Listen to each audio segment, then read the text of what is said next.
You remember I showed you that while you're in Define Screens, you could turn, I'm picking screen 1, you could pick the field indicator and by putting it in inverse video, reverse the whole field. Here, if I resolve the fields, you see that the whole field is reversing.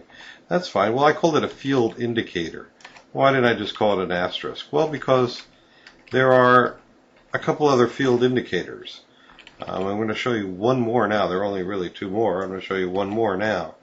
Let's say that I want to make sure that there's a company field is always filled on every record.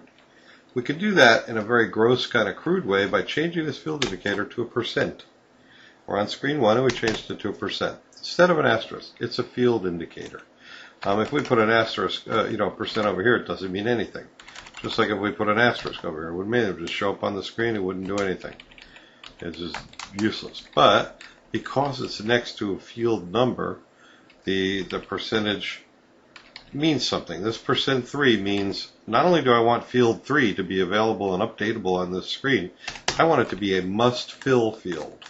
Let's see how this works. If I go into this file and I pick screen 1 and I go to any record, let's say I update this record, this Acme record, and I clear this field. Now I hit enter and I move around the field and I move around the screen, I do some other things. Let's say I end an email on valor.com. Okay, press escape to store the record. See what happened? It said this field must be filled. And I can press escape as many times as I want and it won't let me out. I can move around the screen, but before I leave this screen and save it, I'm going to have something in this field. Oh, now lets me save it.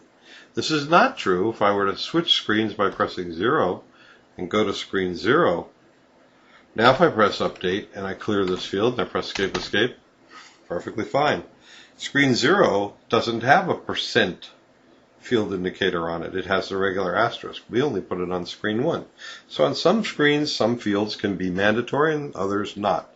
I will tell you, however, that I just showed you this pretty much for legacy reasons. And it's very easy to do, but definitely there is a better way to make fields must fill. You can do it from within processing. It's much easier. It's much more flexible, and I'll show you that in a while, probably in the next tutorial.